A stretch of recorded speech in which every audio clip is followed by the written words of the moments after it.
right, welcome back to the program Maakye on Kessben 92.9 FM. Now you can check your time now. It's 30 minutes to the top of the hour 8. Now yeah, baba to us. So for message in the breast is here. Namen can come from our number is 0550 596 929. 0550 596 929. And no a WhatsApp line. No. And a normal text line is 0550 567 929. And we be around the far my making card amount. Yes, I baba you on my Ghana who be and Jabedia for baba betrase na kuwa krata headlines no any cause ebe na what is on the table to be treated dini na no e dia bam ama bisect dissect ayemu no manyina. Okay, matters arising at the controversial removal of the Chief Justice said the money na munim no yemame Justice Tokono na yebeka say again yasa dismiss na injunction application yasa dismiss biem we no say edema Madam Justice Tokono enche yebeka homara so ne akopem nchiremu enemu education chema won to me menomo ka say de o hene fa yamane bill anase yamane bill chema won to me oru akene do hene Japan enso akasa de afa chema won to me chia ya che no ayokofo invite no ene anya ne ties ya grant the bill no chema won to me so no enche yene yebe kwakobo video bi e de akyeremu abra oru akompre kwa Japan former member of parliament Edema Ascent Central our person to Frank Adema New Patriotic Party no ono so no ensama waka e de afa ho afei 24-hour economy President Mahama a promise na waka sembi de afa ho in the shortest time no eno so no ye de ebema mo. Okay, so right now let me go to the line na me name Ura Raymond Bedima a law lecturer our CAF University was I am a lecturer me radio lecturer on the chairman de bibia yeah enemy bibia e wa homana so law good morning. Good morning, Nana. What are you saying? My lecturer, how are you doing? By God's grace, we are favored. Okay. To God be the glory. Yesterday, another injunction application filed by the Chief Justice has been thrown away. But her lawyer, Mr. Godfrey Dame, the former Attorney General, I spoke on it. So just wait. Let me play that audio for you so that you can appreciate the questions and what we're about to do here. Okay. A theme of what we've been witnessing, but yeah, I think that because really follows in the theme of what we've been witnessing, but yeah, I think that we move on. There are a lot of battles that we can fight. We think that the process is flawed, no doubt. Heavily flawed, laden with all kinds of constitutional violations, and I'm quite surprised that the Supreme Court will be more or less acceding to the perpetration of such violations against the highest judicial office holder. Opinion, you have said that this process is deeply flawed. There are those who are calling for the Chief Justice to simply resign and save herself all the trouble from this. As a former Attorney General, if I were to ask your opinion as a lawyer for Madam Tokono, what would you say to that? Due process, rule of law, constitutionalism must prevail in Ghana. That is what we seek. It did not, on account of people putting pressure on CJ to resign or do whatever, that will take a decision. The most important thing is that there must be an upholding of the rule of law in Ghana. Okay, Lord. So, Lord, did you hear the audio? Well, I got it. Okay, so tell us, if you are to advise Madam Tokono today, what will it be? Like people are saying that I should give up and resign because for the look of things, 3 applications that she filed so far has been shut down, and the people think that she will never get justice. So, if you are to be her advisor, what will it be? Good morning once again to your cherished listeners. We need to put things in the proper perspective. If people are saying that she will not get justice, I don't think that is right, because I feel that whatever the decision of the Supreme Court is justice. The court is a court of conscience, and at any point in time, the court tries as much as possible to do justice. So the fact that you go to court and the court does not rule in your favor does not mean that the court is not giving justice. So we need to appreciate that failure in court by a party does not mean that the party did not achieve justice. So if people are saying that the fact that she lost 3 injunction applications in court and so she cannot get justice and for that matter she should resign, I strongly disagree on same. Because the courts are always there so that any party who feel aggrieved by any act, the person can go there and seek remedy. And so under the circumstance, I think that she has been getting justice as she deserves. The fact that a decision does not go in her favor does not mean she could not have justice. So the school of thought that are of the opinion that the Chief Justice should resign because she cannot get justice under the circumstance, I strongly disagree with them. I see. And we also told that the Chief Justice is being tortured and all that, seasoning her phones and 1 or 2 things. Number 1, number 2 were not allowed. They didn't allow her to. Use it to appear before the committee and all that. You know, Nana, the truth is that every commission that is set up will have its modalities.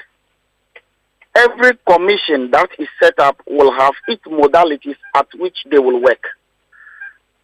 If she has been communicated to by the committee members, the modality at which they are working, the only thing as a respondent who is appearing before such a committee is to go by those modalities. And when I read a supplementary affidavit, what I got is that the fact that they have asked her not to go into the meeting with her phone, it means that that is unconstitutional.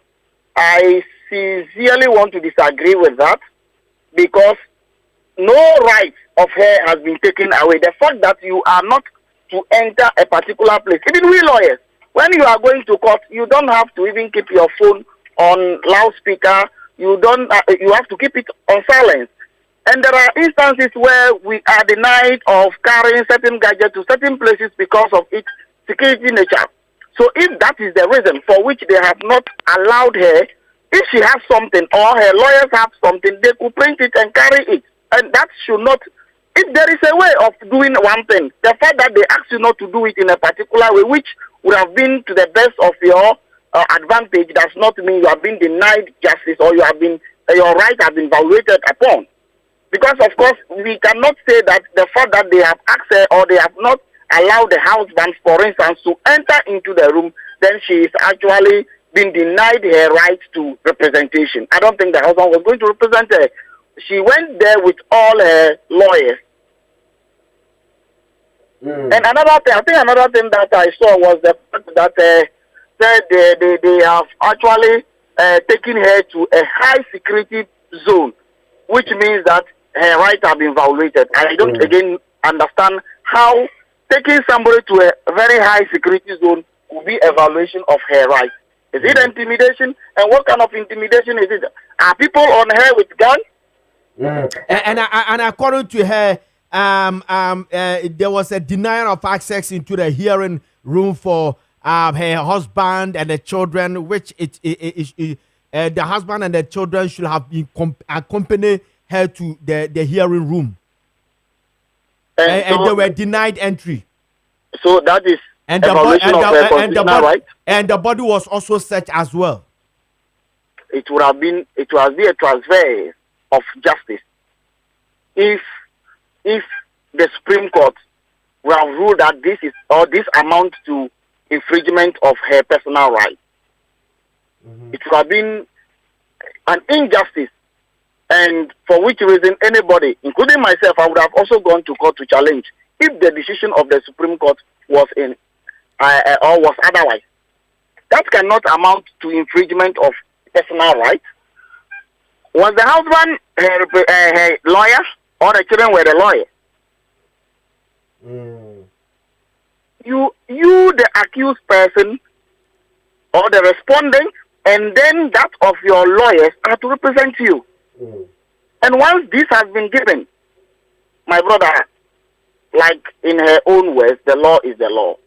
Okay. We cannot. And so there is a school of thought that because she is the president or she is the head of the judiciary, she should be treated differently. I strongly disagree because the Constitution is very clear that we are dealing with supremacy of the Constitution. At no point in time should any particular person, should it be the president, even the Speaker of Parliament or the CJ herself, should be above the law. It is the law that we are using to do the work. And I can tell you, I can assure you that if at any point in time they leave the law just to treat her with certain maybe certain privileges because she is the head of the judiciary, that will be a traverse of what justice. And for that reason, anyone at all can also go and challenge the constitutionality of that immunity that will be granted. Any immunity, any privileges that will be granted to any person should be the one that is emanating from the Constitution.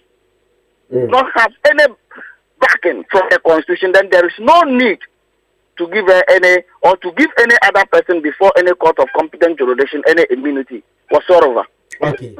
All right, you can check your time now. It's 2 minutes to the top of the hour, 8, and we have lawyer Raymond Bidima, law lecturer of CAF University and a constitutional lawyer. Lawyer, let's hit something else outside this one. Now tell us, I just need education about this.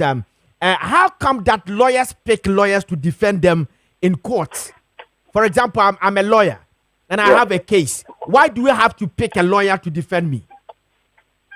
If you are a lawyer and you have a case, you may defend yourself, because I have this where lawyers who clients have brought to court for some infringement and other those kind of stuff, and those lawyers were able to represent themselves. So you can choose. You have the right to represent yourself or get a representative of your own, so that you can.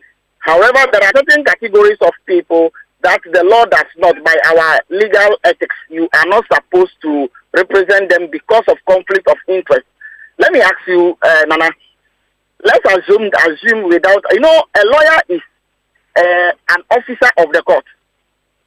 And a lawyer ought to, under the circumstance, if there is even a matter, but that is the truth matter, which when the court here will change the narrative of your client case, you need to disclose that to the court as an officer of the court. Now, assuming you are representing your wife and you have a fact, when you disclose this to the court, the decision will go against your wife. Nana, will you be able to disclose that matter to the court? No. So that is why sometimes, because of these ethical issues, we are not allowed to represent people who are so close to us. Because then your independent judgment will be compromised. I see. And in order for it not to be compromised, you are not allowed to represent such people who are so close related to you. All right, Law. Yeah, Law. Nana. Yeah, we thank you very much. And I also thank you so much. You have a very wonderful day. You too have a nice, wonderful day. Thank you. Thank you, Nana. God bless you. All right, we a law lecturer at the CAF University, a constitutional lawyer Raymond Bidima, and I'm not saying Madam Justice Tokono, I say, ye pesi removing cophobia petition, say, mammy. The normal be our as a chief justice, no, and no, and moon sense some and any need common. In fact, applications be and a cofa file at the TND pebia, a committee be a committee on Babetna, my mena Samson, and cofa file be the on and no, but a becubiano near shoot to me at the application at the atofum. And then cofa advice by me say, there no more quantity and say ye clear, say by me who say, baby, she will never get justice. And with ye bizarre, which I sent for bizarre, or Godfrey Dammy, I don't know a my many lawyer, say Kebeya, I didn't know give you up, no my many resign precona, as some fana samunko. Godfrey Dammy say, Debbie, as I say Ghana, ye demra and a year duma, it is a embrano, a year duma. Now my men will go through all the legal process. Nese be a bono dia, that's fine. amono a ye Mr. Judgment ebeba no ne dia kire Ghana for say judgment I hope say they want to set a precedent. That is all. Okay, so Yebeka is Asantemantem chairman the man New Patriotic Party Ora Antibosiakon chairman wuntumi na mumre bi na mote say NI before invading the fee yes say amo issue no different omo na CID force invite no say omra na ombeto to na no. In fact, CID for the din komo bi no omo aba bonte beka say chairman wuntumi akomport no huye pa yenya ntia yesatia yetoa yese o chama wuntumi yoko for asafre no nipa baako institutions miensa within 1 week and omonini edi ensawoso NIB National Intelligence Bureau for and CID for and of course yoko for so ato omonsa edi afre no na chama wuntumi yoko for toto na no ano yese na no hododo no eme de ne ko hospital ne ade a enya ne tiesi amache ma wuntumi bail ene ade asam ne pa etesai ede pa na ma yoko for efre chama wuntumi yebekwa akopɛ mu nkyeremu in the shortest time but ubetumi do message number is 0244 sorry number is 0550 596929 na WhatsApp line beken kan the amount and a text line is 0550 567929 and also yebeken kai e the amount na owura akompre ko e Japan Ora compare kwa Japan, former member of parliament at the Asen Central. And also akabibi diafa kwanya ye cheche ma wuntumi no sene NPP for so mo ka mo hubom sene be a party ni betimi aye strong na omatimi afoje forward no waka bibi diafa che ma wuntumi eche no meme enko ne enkokotie ne enhwe ora compare kwa Japan ne samo a oka edifa che ma wuntumi ayi Yo, minimum ni America. He said minimum yentia ebia NDC etata. Minimum abi America my disappointed here. MPP for ni ankasa. And then I read 2 videos. Alex Tete and the former chairman. You know, say assemble sa party yentia anye one.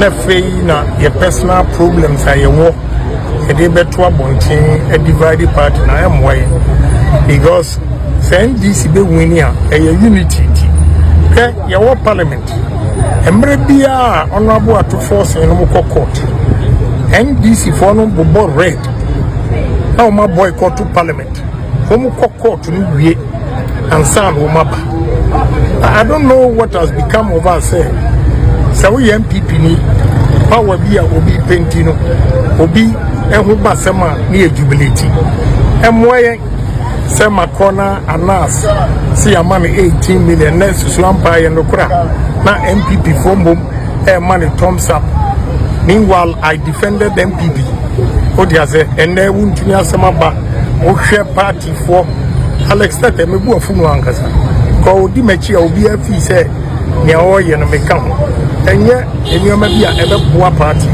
Mumma ekuru yembra party solidarity enyina so aye boni so can you believe sir obi bisam say adentina memeye anti-corruption crusader na honorable Amiya Kofi me de medan akoman bail entre say we are guilty odi ase until so be guilty no we are entitled to bail obi Kofi any akasem the mesrem the way ya MPP for no internal politics no ye take party no to ya when ya betena opposition say an change says ban we na ya makuru ya ma ya nsua senia na NDC for ye e dey na chese auto forcing odi bem ana odi fo but so odi bim o so odi fo they rally behind him what you say the mesrem mi anu party o mi anye okay. Assembly ni na compare kwakan wase New Patriotic Party monya bako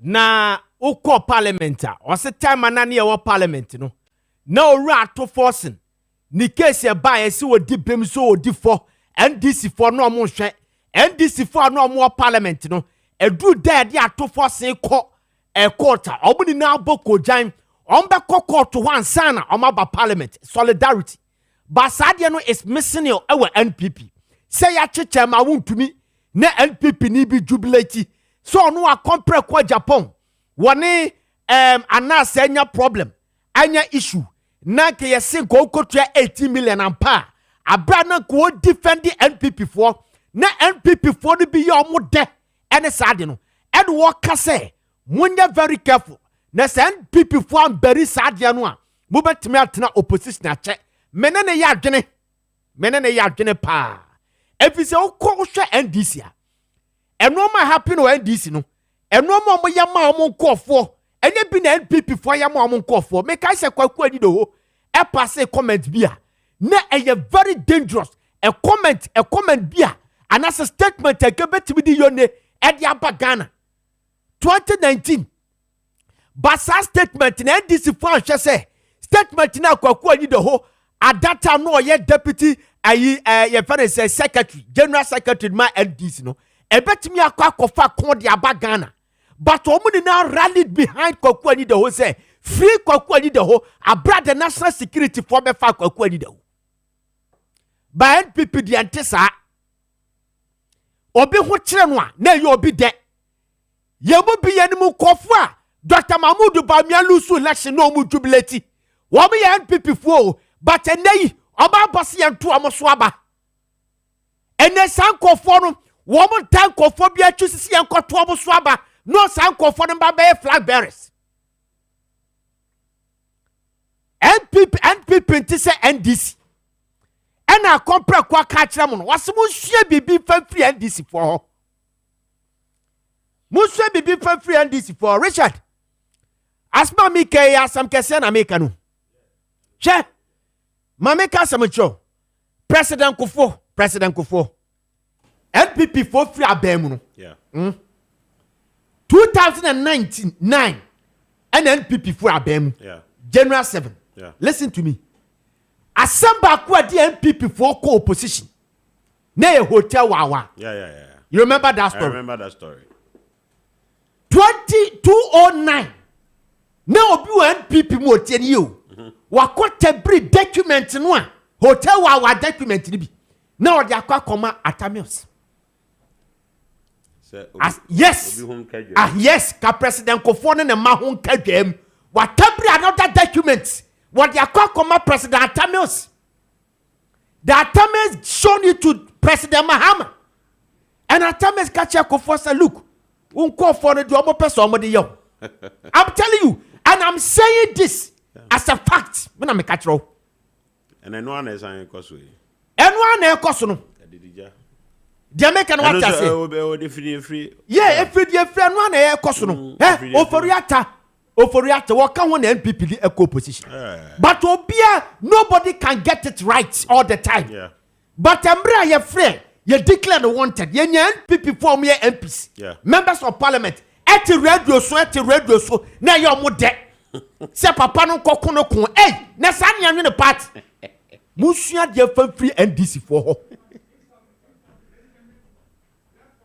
Na mutie ye ko na yakopa pomudene.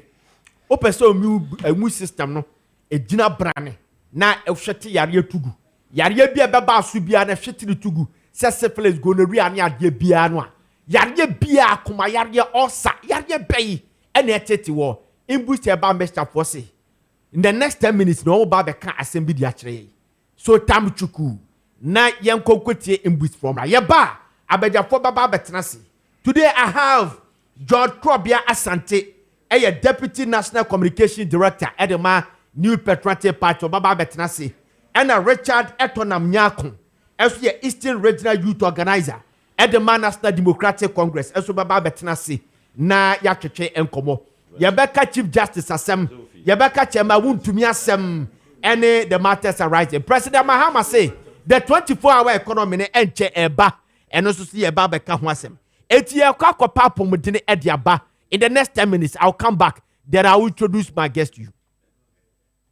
Yatena se say de na Nyankopon asibiem se wode akyeye na afenso atiefo nyina no ye mama kwa babiem abadwumadi kasie so any free sharp help said the matter dada na sharp help say na ye imboostable mixture ye sanomane se police ni no edro no ebi enesi manimu yi say na tie na wunya bi no mo a enye package no na efe keke na emom no edro na nkasa so eye adwuma yie pa che say ewura nipadua ni ma said the me brother ka kire wo no wo se e boost immune system no na aboa nipadua na ma natumi akon adinyarewa so nkunim sa na tie pepepe asem ni yetiawa nipadua woni immune system woni nipadua ni no se no wa ahoden a ye nipadua na nkasa timi kon adinyarewa nyina so nkunim eti na ewu tie me na se yare bi chetew yare bi haw yare ota yare pa na chese nkwam woni nipadua ni no na ahoden na ekofom na eniema bebre so na nipa ye ya ema ye nkwam ano ahoden kofom ti na watwi yasema ye kanyina ne se immune system there na hoodin enyina eye imboostable mixture enti imboostable mixture as your immune shield eno ene no eka ho asem so the imboostable mixture eya obambofo ama immune system na nasa nkwamo ano enti nkwamo a woni padua nim so opese obo ho ban a na wo se the imboostable mixture ema ni padua no ya number say didi juma 0246 20 84 96 0246 20 84 96 and 0540 71 01 13 0540 71 01 13 medofo na meka bibi se enioma bebre na nipa ye ya etimi ma ye immune system no na hoodin ekofom yembre ni so a nanso so yebebobo kakra so ni a kire o senti a wo se wo di imboostable mixture mani padua no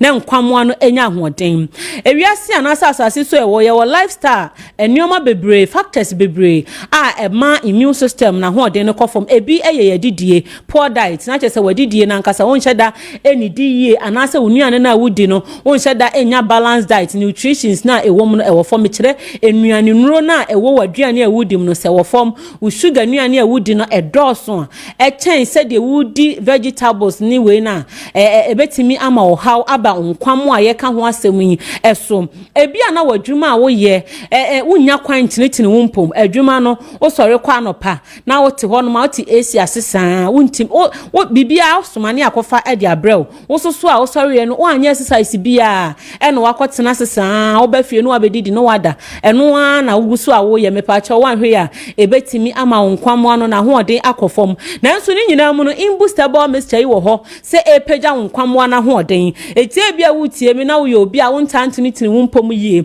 wadidie no enhye dantwa yie papa ema imboostable mixture ye ka ho asem ema ne mpa wo ho da wo ye obi a onom nsaden obi ohonom a once a while bi no anom bi betie obi no mo ho omode ayo omunsu omonom me pacho imboostable mixture yi ebe boost immune system no na nsaden a wanom ama nkwamo no ewuo no etumi apagya na ho odin ni ebiemu afen so ye wo nipa bebra omo stress omonye se nipa bebre mpo eya akoye se wiase nipa nyina ye stress ye ho esan se wiase kɔ nanim eti ahokyere no kwa na ekoso obia pese wo hwe na busua obia pese onya ba bi di ni tituo eti adwuma ne akeka aboso bebre ye nya kwanpo na mi free station bi na eba mi nua ba ma ne kasa o se me that 12 no ma sorry 3 me pa cho wote sa onkwamo ano na ho odi no ebe kofom ekofom so nipadua no entimi enku nti anyarewa enti wo pon anom imboostable mixture yi na fa yi stress free nipadua nim na wo da obi oso kra de wonya bre so obeda na nso so ntumi na kra insomnia ye kanfo imboostable mixture edi amam afa environmental factors so a etimi kofa how de bre nipadua eye ye mfra ma ye say no ye de chemicals say ye nsuo e na afa so weather changes ni nyina etimi kofa how e de bre immune system no na se ebe ha code ti atese a enkure nya mpanimfo nya sa na tie eka ye ho e na afeso ye chemicals a ye de ye niema sesei ensu a ye de chemicals ese no wonnom bi ko nipadua ni ma ebetimi aha immune system no eno nti ne ye kanfo imboostable mixture e de ama wo se enioma ye bobosu eye dan a etoda kran from aboni nya wa na wo pese obehua wonam krom obi ka enwusie free to a eba no wontimi nya wo ho hwe ebi be ko mu nom imboostable herbal mixture never saa ne omani nyina free nipadua nim toxins era nipadua nim nyina afa free mum afa ye wo nyarewa bebre medical conditions a eno so etimi kofa ohawbre immune system no nyarewa bebre ne era nipadua nim kofa ohaw edibre immune system ne o yare bi ti say HIV virus ono kra de oba say de nanisi ye den no oba so obewiki immune system no eno nti wo beti a ye so obi nya AIDS a ye say ne nipadua no etimi nkunti anyarewa eti yare bia ba nipadua no so anaka adenti a HIV virus no abese immune system no wa wiki no ye kanfo imboostable Mr. Diama woni etuye nuanom mo HIV virus ni bi say wo da dro so mpa wo de fa imboost no ka ho na fa boost immune system na sense we natural side effect bia enim ebebo papa ebia yare krankro so na aba diabetes cancer ni nyina wo nipadua nim kidney no ohawa ba ho liver no ohawa ba ho a doctor ama wadro de na so wan hwe betima wiki immune system no eti wasa wo di imboostable Mr. no epeja nkwamo na ho odin biem na etumi akon edi sa anyarewa ne so nkunim afa ade ba akoso ne se nipa bebre no munuro bia obi okra won kan ho side effect ho no onhwe nipa bebre na anu munura etimi ewiki omu immune system ofa dro bia ye antibiotic wonum ni bebra me pacho ebetimi wiki immune system no enu nti na se okoto antibiotic na se unkra doctor's prescription pharmacy for mo nton ma me dofo awutie me se won pese wo immune system be ye wika num imboostable Mr. ebi kra na adra ye kan wonum bia na wunim na immune system no aye weak enu nti kakra bia na wo yare kakra bia na yare abani padua num imboostable Mr. Police ni na dro no na emwa wo pa afa nipa bia wu nyina ya na wapomden no ente se obi a ya wo no foforo ana obi oye babu no no nti no me papa no ma mutie me ye kanfo imboostable Mr. Diama wo se ebra wanya mfie aduosi anum ana 70 years a wo de kɔ wanimu yi wonum imboostable Mr. na ebepeja nkwamo na hoɔden ama na nya hoɔden soronko na nipadua no atumi akɔ adi nyarewa ebe nipadua nim ene de aba no adi sunkunim imbooster ye ka ho asem yi no eboa ma moja so di afurusane yie boost immune system no ekra phytochemical compounds bebre eboa ma moja di afurusane yie na ebo ho ban free nyarewa bebre ho bacteria virus infections omura nipadua ma omokofa nyarewa edebre ye etimedofo awutie me adanse so ewo imboostable Mr. Hunti no ene ye kanfo dia ma wo se wonso wonum bia nyame be ya adom na yare bia cheche wo no watumi edi sunkunim na afi wasan so abo ho ban afri nyarewa ho Ekus Pharmacy ewa Shaman Widama Pharmacy so wa Shaman hwa temana na boache wo ho okanshi drug na herbal shops akase ne nketu anyina ebi ewo mu afega na hafa na babia pharmacy nketu ane akase herbal shops akase ne nketu anyina obehu imboostable Mr. ewo honom onsaka bi na wo nom a kapo ketu ane ehyeso no benum 2 anopa bra woni diye ewia benum 2 anwumra akoda no no anum 2 ebeyi stress afri ni padua nimu na abo ho ban afri nyarewa ho afi ye numbers edidi juma obetumi afre ye 0246 20 84 96 and 0540 71 13 me do me usi anaka hu se imboostable Mr. dia ya pom de mapa ena pom de mapa so ye imboostable Mr. enam se police ni na boost to say my baby boosting your immune system no aka 20 minutes past 8 and a brass say ya de ku akra taren pese no e de ebremu me wa George Krobia Sante a deputy national communication director at the New Patriotic Party e wa ha say and a Richard Etonam Nyako as I say a Eastern Regional youth organizer at the National Democratic Congress. And so ewa hasi abaja former makwaba. Yeah, Ziega. Biaba kodi. Oh, yeah, ekoso Ghana hey. Bibi anya boko anane na o no ya ebe for kakra. I see. Because one tissue crowd obu say dollar no ene cedi ntokwa no. Cedi no edi nkunim adane azuma Nelson yankunim die e wona fa ede ahoto ene ahohan kakra abre Ghana fo nti bibia eboko. I see. Na obesa ko bi mana youth organizer na say obe move on. Yeah, so ye gusu a yeah in fact ye my 4 years me youth organizer or Eastern region. First na me deputy youth na me regional youth organizer. but majuma near 4 years ebe next year. This year no, you are transiting from opposition to power. It has a lifestyle as a sankakra. It's in a damakuma so ne say mebundu dona omo tie chia no munya jumanya no. This year you bet me a sort of dona momo nya jumaya. Omo enyo ma juma wi a and I'm meeting me enya akukudraka say okay meko biem and I say meko menim or any other position be emu. Inti eno and I what is actually attracting my interest now, and they say maybe me 4 years as regional youth organizer no pepe na major footprint in Chima ebehweso e de aye omuso modie. Okay. Rabia. Ziga. Bibia bako. Na me adaro ma wa ni tia say. Canada Japan na emra na small kind or say monye united as a NDC. So be who ka adwam a e NPP mu na ebi mu e NPP na ye omo de ene ade political party dey bi wo. Ba momo de ne de am say adutwam.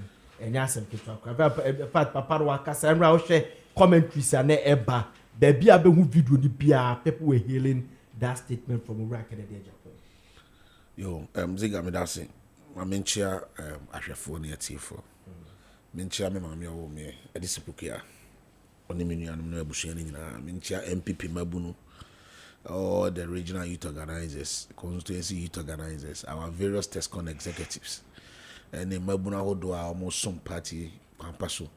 Menchia MPP, our hardworking communicators across the country. In diaspora branches, Mechia almost nyina. Ziga, you are Kennedy as I'm not kind, no. Ne kwanso ara no. Ano ankasa mu no Mechia na Honorable Kennedy akompreko Japan. Na menchia Dr. Brian Champon, the Eastern Governor. Na menchia the former Vice President, the former flag bearer, His Excellency Dr. Alhaji Mahmoud Baumia. Me boss, me penny engineer Kwabena Jia Japan, and the Honorable Bwachia Jako. Mechia Sampany for you. Ziga, you see, every human institution, a war, one way or the other, conflict, a part of human nature.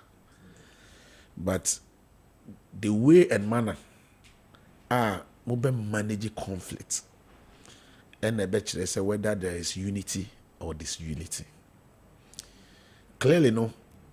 Miami Party MPP, we have a lot of lessons to learn. You see, we cannot continue to pretend. We cannot continue to fake. A lot of people are faking. But rather the year yanikcha yamune say, it transfer say. When the people do all of these things, then they find peace and comfort in blaming leadership.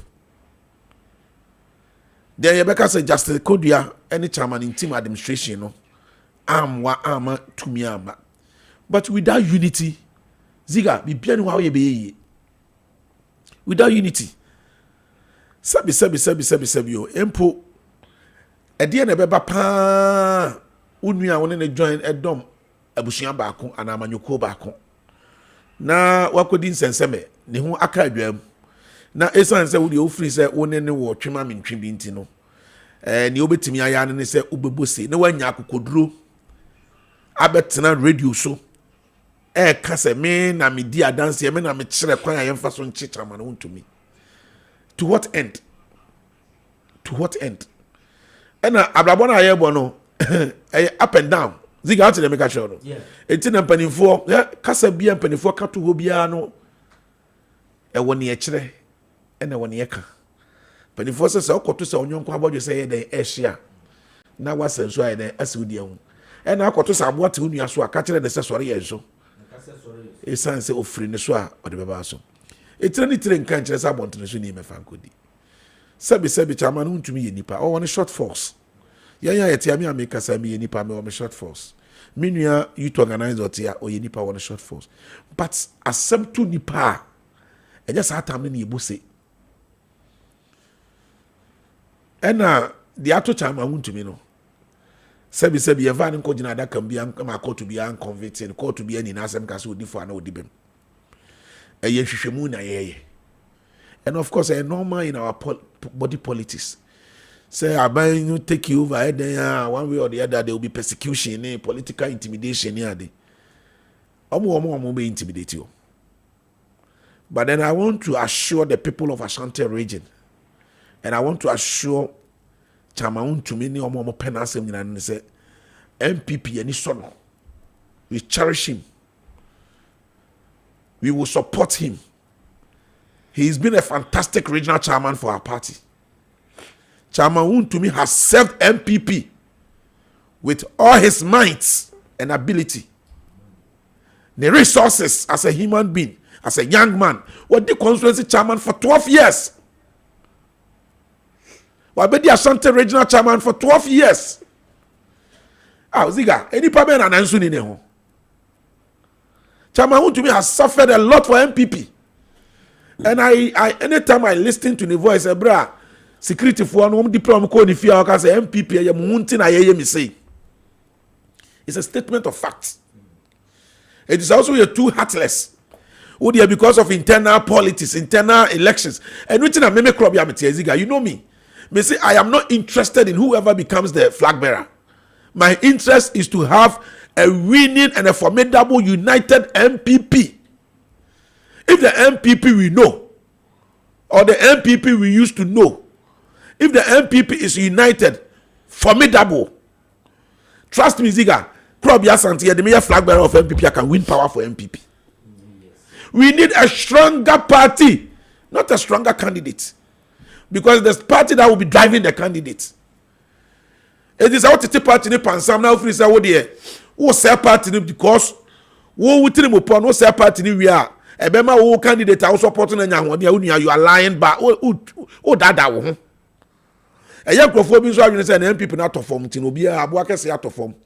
To be able to tietia no so be. Let me assure those people. Said the downfall of a man is never the end of his life. Sa na manyoku bi ayetie political defeat ba ensensem beba. But mesre leadership me part of it. Say now our focus should be say ebetimi cleaning yemfie nsensem no. Na hono na wase yetimi pay attention. Na yetimi esemre ana yenyamre ene adaje ziga. Na yetimi siesie efie nsem no. Na masrem panimfo nso a omo opepasa dan kwama bia na kwanya ne ba na yebie nomination. Omo ko bedo so mbedi party na nim say you cannot come and be a leader of a political party and you're united. I sit here, I've been receiving several calls from MPs, from constituency youth organizers, from TESCOM people, Krobia, Brand National Youth Organizer, blah this. But Ziga, if I am heeding to this call, then I want to lead a youth winger and you're united. Very formidable. Because Ziga, me, Obi Onimi be and result oriented. I'm hardworking, very hardworking. I don't need somebody to tell me this.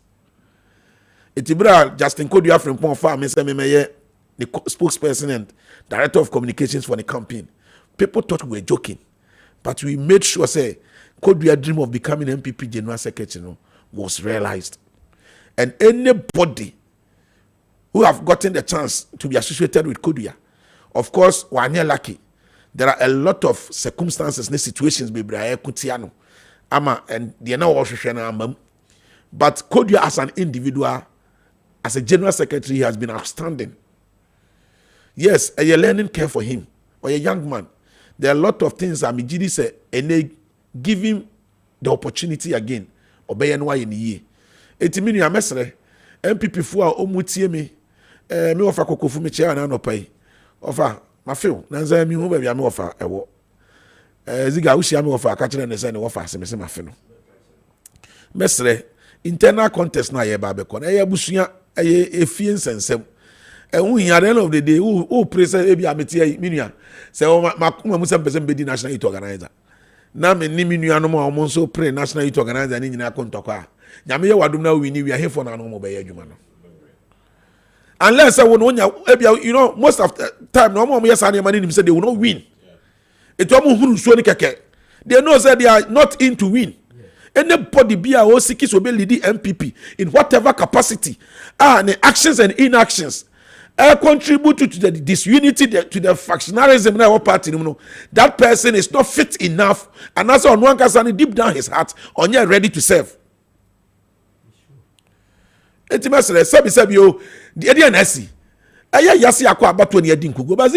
We had our 8 years.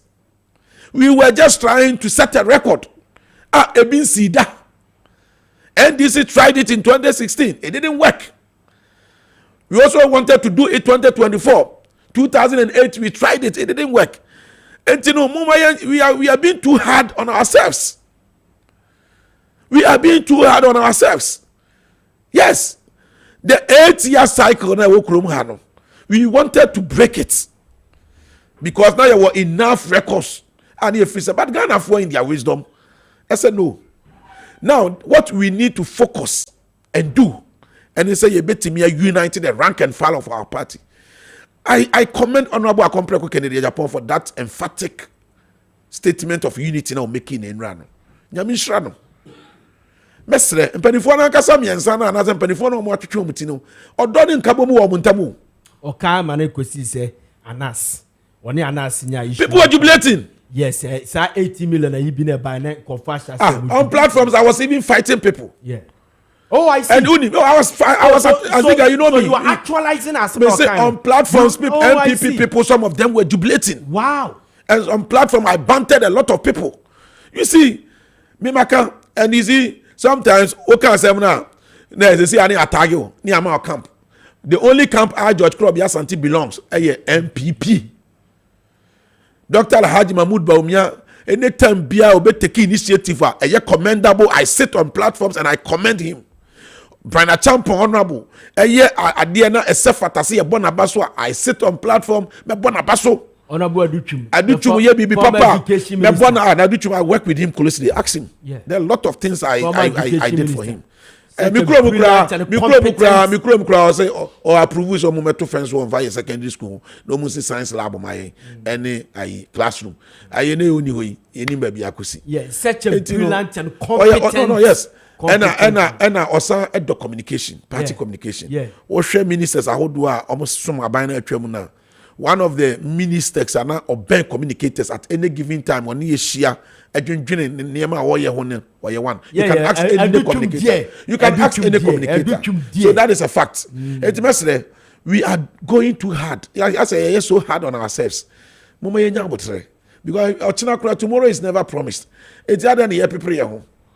People are frames flyers the party has given directive. Yes, we must seize all forms of campaign. Kofi say Ziega, but undertone. But let's try as much as possible. Now yen kan humum. And Kabomu ni Ziega. You see, when we are talking about unity, NPP is the biggest party in Ghana. Okay, thank you very much. We say good morning. I'm Iben Medifree Kwabenyane Diaba. Or say Chief Justice Tokono Pioneer, talking of her rights are being abused. As they say, time really changes. Pow. All right, thank you very much. You're the Jack said Hadia Hawa of Ghana Revenue Authority and a Custom Officer Aaron. Wow. Thank you very much. Teacher Kuju. Teacher Kuju say power is transient and 4 years is now 3 years and 6 months. Do your worst, but power will change in due time. Okay, thank you very much. And check said Mr. Osu Bempa, Ishaso constituency chairman, hopeful and chairman, or then Hokwaku appear.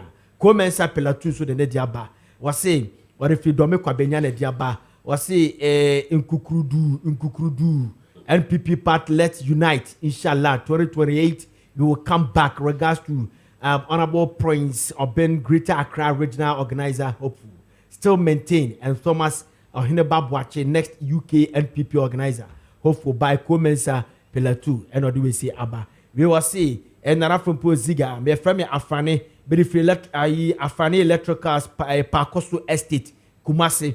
I will plead with the suspended CJ to honorably resign to save her image after all she is well to do in society. So why all this embarrassment? Okay, thank you very much. All right, Richard. Yeah, bro, Ziega. Yes, baby, I have Babeduni. Baby, I have Babeduni. Asema, Ura compare kwa Japan, kind. And it's a man to be in a bonnet toffer. But they are compare kwa Japan kind. One kama NPP from Kwa. What can NPP dear but was say, who share NDC? Will say at forcing.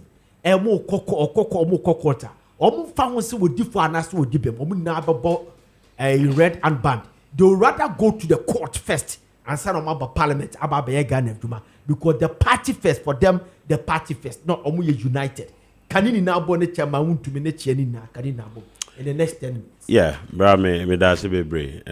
Na chama to me as a more that upon so and ye can who as me.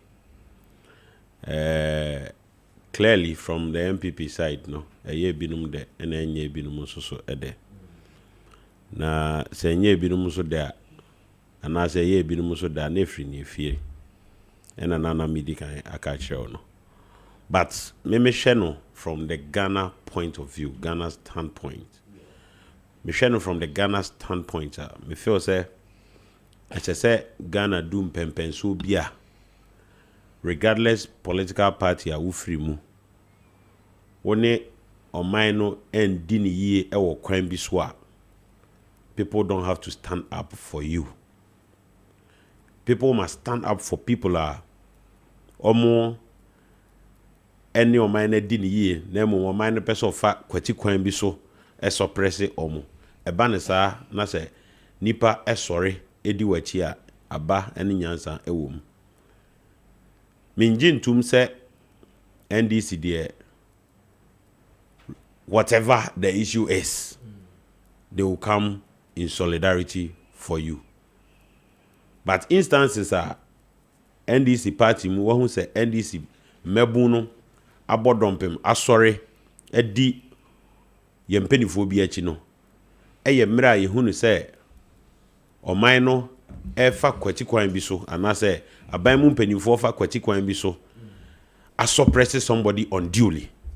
That one, the youth of the NDC will rise in solidarity. And I believe same for MPP for also.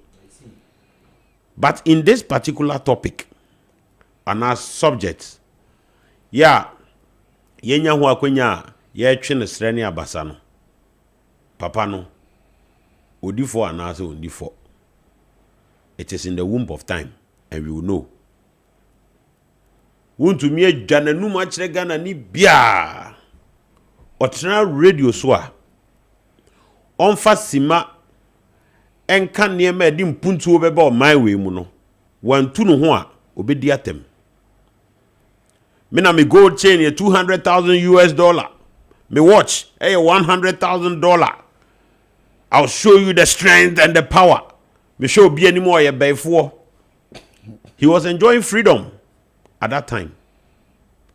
But no nim say kwan ofa so nya ne sika no wan check it say kwan bone anase kwan papa ansa na obe piaba radio so obe di atem a vice president now vice president atem that those times no a running mate a di president Mahama atem anyhow kasa without being guided. One check is say you were making genuine money or you were robbing the state.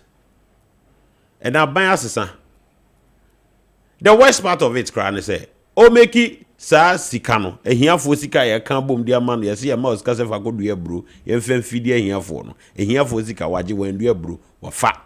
Ne party for cry so udio munya. And we are seeing a lot of them. They are talking about it. Kwanya papa we are first are impoverishing the life of every before. Na se ne ya chewa. Omo anu omu di ye no. Omo na esese sorry edi wachi. Ye se edidija eni den. Ni obu sa be no. Excuse my words onye Jimmy fo. Wenya examples bebre ansa na otimi obu sa be no. Se edidija oho eni mu na nenam. Se ma chama untumi no. Me share one of the videos from our more former chairman, and he said something profound. Says he cannot no from a Bruce Ghana exim man 52 million so fan dear Bruno. ena onim se ondua brompo no see party offices ma party no mpo a enka party fo benya nyina so asore de nachi. But the party didn't benefit anything. Why should the party waste time? But let us not establish say on the assembly bureau court, for example, on the Exim Bank issue, you see, Exim Bank for the local courts. So the BG and no yentimin try and pass a judgment. Yeah, pass a judgment. But the point is that let's talk about the whole issue as a Ghanaian rather than say me na make a choice me. Yes, you crucified because no. If he deserves to be crucified, he's one out of many. Legally, yes, exactly. Because legally. And say Yoko invite to court needs to determine that. So Yoko invite to it's not out of the legal roadmap. Rights within the legal framework. The same thing normally. So why are you calling out for MP4 to come and defend you? Why are you calling out? If you know, say 52 million biampo emba on sem. If you know that you have no underhand dealing with Exim Bank, why do you fear? Don't you have lawyers? Why are you calling on party? President Mahama Memuna Obono. It is not the voice or the loudness of MPP4 and a bit dictating the pace. Ghana for Koto Abano. Omuma President Mahama, an overwhelming victory. I have been see that. I'm no soundness in parliament. So in your peace of mind, Fanya Juma. And nona Ebwa President Mahama money Diana Juma, you did the MPP4 be. And clearly MPP4 no so hunyansa. Says Abejimimre and a chum. Abra ne nyina ye wa ban mu a niema ekoso e ma wo no as I said trickle down a benefiting party for. And this my brother, he agrees with me. Se nyame ye wadom na ye pagya wo do tum pempen so bi a it is not for who wouldn't want to be no, it is for the grassroots. And then the grassroots now call it on them. Unim said that be ohun bebe adwamu ohun beka adwamu wo be here grassroots for. How well did he take care of them? But the focus here me I am there say politicians abribia must be guided. Who are buying more and don't say you have all powers to yourself. When the government are buying and no sign contract say ye way mommy meet you out say this so pepe na yeno sa pepe no mind no enya ho benefit sa 52 million we ekodua sa emro na and can bet me a beat down the price of maize because you benya surplus maize. And you know what economy says. So when supply is more than demand, price will fall. You think a price is better for mama here for any biato. What your mind seeker? One yo. From the horse's own mouth, MPP for Nangasa, mass lock loan necessary edema party for buja 10 million, 20 million, fachi indomi, fabiton body, fabiton koko, ni adieno. Would me canning na boom no agene kesiya bako no afa. That he comes to sit on the radio and the TV and insult everyone in NDC. You insult everybody. Say, baby on Odano, Yadino, Nechi Atarebain in the Emian a minute. Sika Bia Wafa unduly, if your mind Ghana Hono, Ghana Yane Dia. Ghana fan be anywhere you want to me dia, he will have to vomit the money. All faces can abano. Yen so I wa ban yani ebeda ho. Say ye the two missions you have to promote the well-being ebe bregana for. Eti me want to me MPP near na and mean I won't have any sympathy for him. And I agree with almost share the same sentiment because me pese Ghana no and I make a choice. I say Ghana no do pempensoa. Say the two me ma wa on fat ne say sebe omo moto abane yen kwase afo. I mean forget everybody. Didi atem niema sese wo ye wonye niema ebe suppress your minor interest and obeye. Say party for me sorry ehwe wanim ka kire wo. Say sa na mo we out ye no amfa nkudimdi ambre o man Ghana. If you are facing your ordeal, face your ordeal alone. As I say, you do some pempenso no. And say you do your course wa twi e ho san say bonin na oye ye o. why are there to your mind and it's still party for MPA and Bamediwachi. Samreno, as I say, you team movie away from Samreno. Those examples are on my NDC Muninano, were period that NDC people were being witch hunted. They were being witch hunted unduly. A banisa party for best already wachi. Bra, oti hey. So nye boni biya wa abamu. Na se NDC abayi AS yebe tata na party for be dinachi. Because party for be hunu say onye boni biya. But what me ayo mind boni? I say ayo wanga sa party for boni there. Why now expect some ramamedi wachi? We are in an era of technological revolution, information, and 10 it is any penny be. And I share video me told them say, oh God, we are going somewhere. Because now MPP phone be ankasa instead of being fooled to follow or show solidarity, I am even ready to give more details about Nema or Penino, Aya, and your mind Ghana ending the year.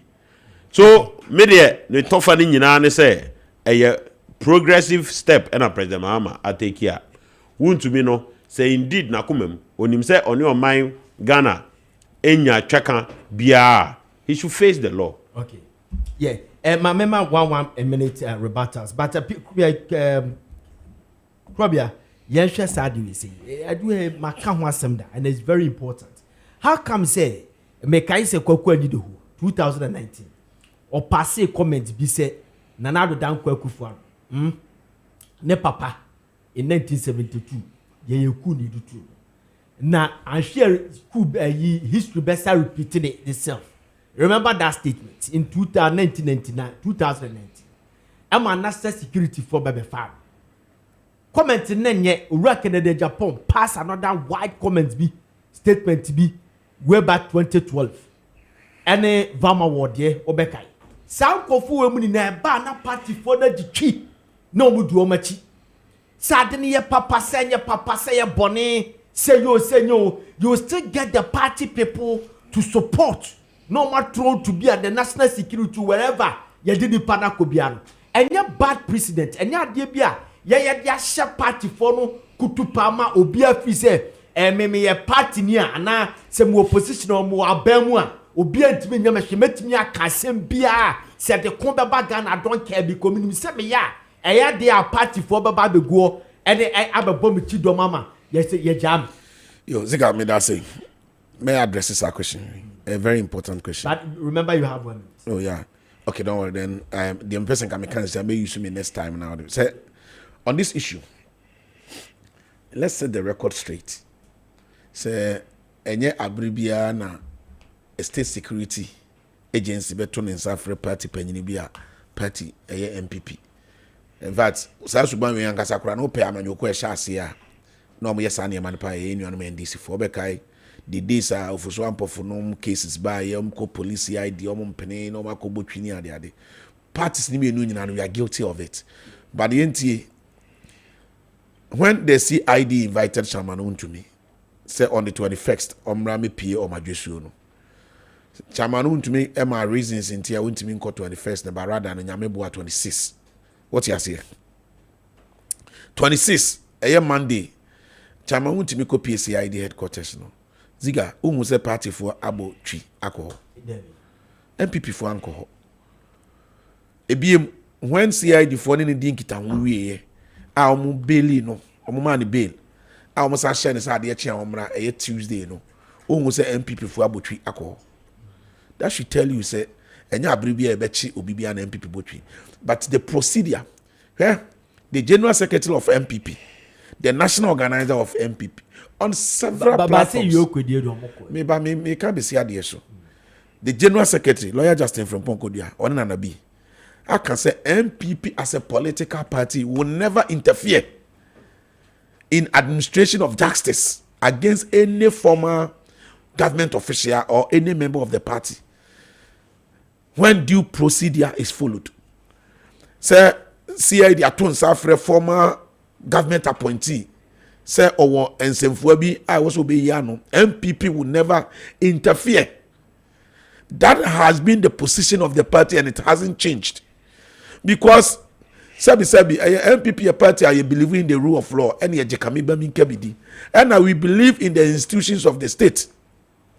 However, the only time our MPP will vehemently oppose and rise against any act of intimidation is so clear and as a persecution because Shadio CID tones are fresh chairman to me no chairman to me ended the invitation and went meboana omuwie ye kwan do amde bo no official release eba magana ni bia hu kwan do awodo me ensa amde bo no chairman to me so free one he had an encounter with the media ono so chirem the same the police kan no and one okan then police asaka said the next day omra the next day yemu say so okoya na wanko okoy in law ye free be good faith chairman to me has demonstrated good faith so he's ever ready to cooperate and collaborate with security agencies investigation be from here one.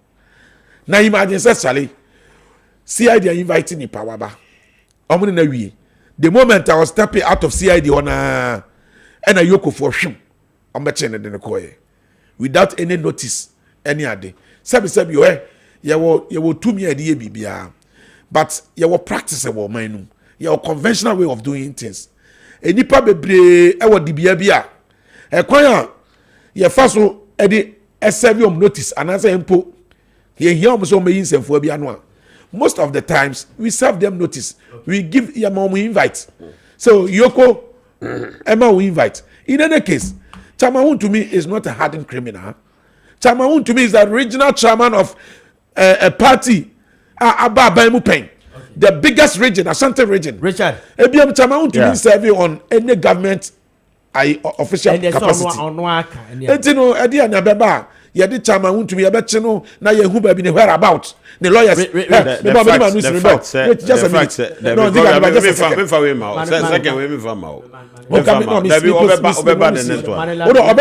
next time Ziga edi anabeba o kan ye constitution fundamental human rights chapter 5 article 14(2) or say answer na police and any agency echi obi no. First of all, I was someone who the reason for arrest. I was kasa wa timu. The person has the right to lawyers. Meanwhile, Yoko Fachamantu, I was there myself.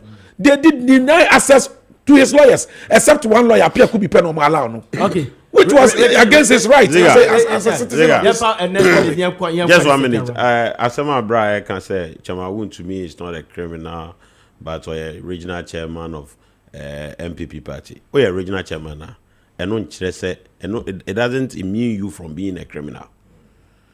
There are people you can become even a national chairman and still be a criminal. What on one party for Angasa air cannon from no? If you have to go by that, or you're worse than a criminal, or you're worse. Obi we are punche baako a punche a ton of 1,000 Ghana. You call such a person a criminal. Charles Ziega, what's up? But why? You said so many unpalatable things. I was crying. Come on. You are not the moderator of the program. Listen to me. Let me speak. I was about to wade in and I will bear. No, but Ziega, listen to the logic. Listen to my logic. Enyamina mekasa ye. Logical. MPP for no enkasa and akasa. MPP nina some ye discuss. No, but you don't limit me to what I say. I can make references. Richard. Yeah. And yet MPP nia or of course. We are discussing Ghana. Yeah. You get me? Yeah. And ye di ye yeah. When we say more representing a political parties, no say yeah. But your kind Assembly courts. Yeah. You invite you be. Yeah. It is not established that the person is a criminal or not. But I have not said that. It is not established. Say on your criminal. Exactly. So you used to wear debate say or harden or also dear than even the criminal. Yeah. That is no good. No, I didn't. Then Ziega, you didn't listen. If you listen, Asama say. But people like you. Asama say. Or say Chamamu to me was steady, emphatic This is not an implicit statement. Or say, or make it explicit statement. Say, so, to me, it's not a criminal. Why establish it? Because or original chairman. He's not. That's his position. Has any court convicted I'm coming of any crime? Then so me say, you cannot say that. You cannot say so. Original chairman, and for that matter, he's immune from becoming a criminal. At the same time, if we are to go, as for this one, I would take it. Exactly. There's another one that but no, the other. So I referred somebody. I didn't conjecture. I referred. So say Nipana Semna or Kano against Wuntumi no, and you know, they should take him to court. Nipana make a statement against Wuntumi, former chairman of the MPP party. Say amount 52 million. Say Fakodo bro, what is Kano? You are a criminal. Anybody who that does is an allegation. It's a criminal. The court to prove it. It's an allegation. You called Woyomi a criminal. Ziega. You never said it's an allegation. So I base my argument. Woyomi case. Ziega. Don't even go there. Richard, Woyomi case, there was an element of criminality in what Woyomi did. Established It was established by court. Before then, it was asked to pay the money. Before then, so as for that one. Before then, these guys called him a criminal. I don't make sense. But the point, no, mommy, what do me time no much for? I don't know.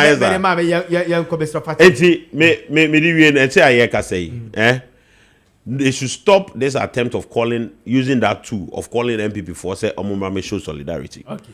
Because even National Service crown, a lot of their for no be if they see serious ordeals they cannot even voice out to call for MPP for because Abrana a yes or so no omuni omabusi for nkwa day.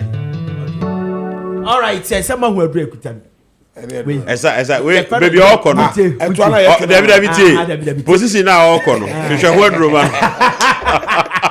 So we say your friend yum herbal lotion.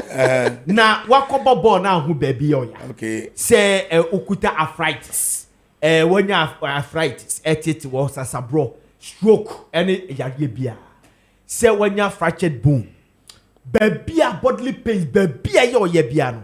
When you ointment add yes one you catch was a 15 minutes time and 30 minutes time 1 hour and I say a day upa kwada ma de chebeko ebe show there yom herbal medical bi ne de aye wodi twa chiso aneko mutiedi wodi chiso aneko ene konso so anya se bia ekona ebia because of so wodi twa aneko ntino ebe sa ba debi so sis na ya wodi twi ya na ekokra mabiem kra we ye fa no yom herbal lotion ebe si da yom herbal lotion where medical technology afa na aba ayeye Ghana we bi kwa na ye a joint and bodily pains reliever instant healing yom herbal lotion it arthritis so uti na ya gaga ufa kakra bi se ko be se netie uyi kakra bi si abodi si ha na dia fa mama so kaka partner ko emabiem kra ebe bom yes o body amecham bi on say be the farm some what cent no kwa ye fa no yom your evaluation obi a okay back so you forget I enti obi a stroke I was so state bi adu bia wo de sasa ho a ebia wuntini nim na ma emoje na du eni aminu bi hia bi nyame ba Alex nyame ba ohia dro we bi pa mema bi ma na se mu bi yom evaluation na yom evaluation no wo pe ba akwa use ana ape dodo afu akoto number is 0244 730 295 0244 730 295 and 030 2945 146 030 2945 146 and we find yom herbal lotion na ewiase ni na wo pe awards a uza agidi ba Grammy awards and a BET awards and Oscars but your award be an trophy no kese passes no and we find celebrity impact awards na sa trophy no ye dia ba Ghana etu benya akonya akoso trophy nim ubenya akonya akohwe ubenya akonya de atwa photo ene ade intense eti dia ba so on Saturday 7 June and ye dey ba 5 p.m. red carpet 7 p.m. na main event near dia ba conference center arena muteni conference center arena ehon ye de ba wo pese wo pe reservation na wo pese wo book do to ansa no aba ni amount e bia seat a wo pe pa number of number we see 053 755 0058 053 755 0058 and 053 755 35 390 053 75 35 390 and on so ho afi bia na person no abusua ene eba e bia na mo ya adwumakuo ena mo pese mo keka mo hu na bom na mo ba eno so ebetimi a reserve ayi di aba mo number is 053 755 0058 053 755 0058 and I say 053 75 35 390 053 75 35 390 and on there's a Ghana Celebrity Impact Awards and at yet eba etimun konko pebi na mun chesi na mun kope yi trophy na mun fa photo send ye beya dachi ubetimi di etire o okay ye the next topic so na ti say the money na monim no ye Chief Justice o wakono na de nkofo kan se ba mi nke beya anko on resign nanka onya na sudie efise application injunction what dia kodina injunction applications what dia kodina any confirm so file on her behalf in now it's been shut down eti confirm fi say anhwe ya na wanya justice so di bim kura na wanya sa justice mama sha say for Richard you have a next statement. Yeah. Ziga, our first medical assurance here free on no Chief Justice no on no ankasa ne profound statement I will make here. Say no matter how many noises are made, the law is the law. And now we are so na speak and so they also nchire mu eba say the correct statement, you know, the law is the law is the law. me nye lawyer ni ba menti ase kakra ne say emra no eso sene Ghana ni bia eso sene Chief Justice eso sene mampani eso sene na bedi echire eso sene krobia out ha so sene wuntumi san so sene me enti say your Chief Justice eno nkire say otemra no so o hyemra na se enti sa ban bi aba ensesan aba ya to aba ayi mampani na nkasa ye de tumi ni nyina ahye ne nsem makura no ye yi na firi ho ya de foforo aba na o Chief Justice o sha ase na wo no wo ye boni a ye ntimi nkan wasem enti if the law is the law is the law na say emra no achiwa odo eso nine na odo nsa eso mu a be so nine no nsa nyina eno ne mpempen so a ye ko akwa kudru Chief Justice Tokonu, she's more political than a professional. Nana montuo ni suban a oda na di abra Nana Akufo-Addo ye no Chief Justice ye beda be sorry na judges a omo ye perceived MPP for pa no apagya omo de omo akogu Supreme Court niema oye nyina kire say obie judiciary no as a branch of MPP. And it is a President Mahama ba na say ya petition no office about nyamransem bi code of conduct niema bi a ensem fata wo Chief Justice no ho bom mu a allow President Mahama to work. Any attempt to fight the law will fight you. Because the law is the law. Enti Justice Tokonu menena ena go betie mafutuo kakra yi a onjai President Mahama no nye na juma. Because yakoto something a yeto aba no ye tintima ma jo Mahama ni nyina no ne ye kire ne se bra tenetene sidi no bra tenetene judiciary no bra ma perpere enya adwuma enu ti se President Mahama ba na o tenetene sidi no ama sidi na nya hoden ye ne ebo British pound ebo euro ebo currency nyina naira no nyina egwa omrof na opeso sign tretre ne achia o judiciary no mu a ensi ne kwan she can never succeed. She's not actually fighting NDCU and I say John Mahama, she's fighting the law. And onti mi so ne emrano enko ending kunim. Or tries all the injunction beto so no ye nyina yahu anim guase ba kwa waje. The entire bench kicked it out. Meaning na onjina nchen no njai say MPP for she ne kutupa because only hope to their survivor and say Chief Justice no be wo ho. Na say Chief Justice no wo ho a wo mo ma ye bone e wa aban dada no mu no. Say aban wei e de omo ekọ court wa. Wo mo bete Chief Justice na chi ama wa hwe aboa. Me de me mitrim po no ma dwe mu no sa na tie aboa ma omanya aten papa bi e wo ho.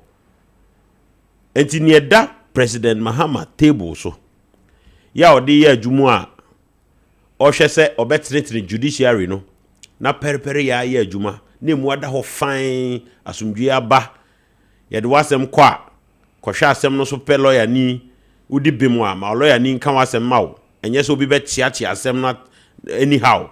That is the kind of judiciary we want.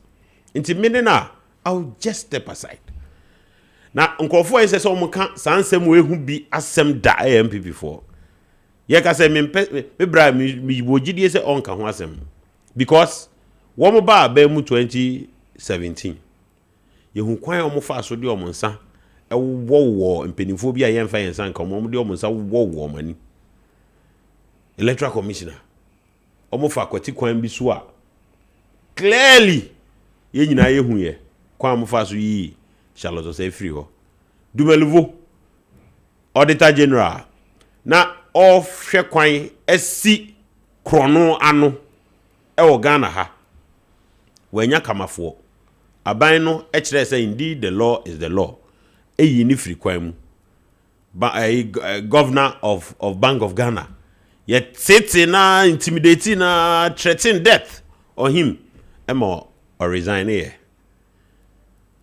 Chief Justice way what demonstrated partisanship in the previous administration. I say aban fofra ba opeso ni sa aban ni adwuma wa bra wan kasan wa na muntu a wutu ye in the past no enda kwan mu e affect and I say tia emra no etime sa entokwa we nyina no e sum up in ono maame na kasa na numu asama okan I say no matter whichever noises are made so noises in the ekoso no or court or faha de yo Godfreda many ade so de no but what the law is the law will remain the law. Okay, thank you very much. We say Eddie Free Jones for the free Masuto to cross the Ziega. You're very good, but sometimes you have a little fear. Have a little fear. You say something about the truth. Man, tell you what can I say, Papa? Sabre biomedasi. Was Ziega, please? I want to find now to know NDC recruited a new national security officers. I mean, tip your person. Say NDC for national security personnel. Recruit for Krobia. Ziega, Richard, could you IGP send chairman? Oh, IGP. I say Nini Papa. Ziega, yes. Before I maybe no so no. My main correct Yenia Abranti be young Tuntum Network on YouTube. Tuntum Network. I think that or a social media influencer. He has been giving out a lot of misinformation, especially on our good reserves. I watched one of his videos where he was making claims. His Excellency John Dramani Mahama, a buyer as president of Ghana, a good reserve from 8 tons to 30 point something tons. It is untrue. And it's okay. In fact, a MPP moving from 8 tons to the 30.7 tons. And this is bomb the Kakraba. To proceed. And a two. Mestre. Ababa wana you're appointing it to. Oh, Ziga, I am a time. Ziga, whether Napoleon or not Napoleon is Napoleon.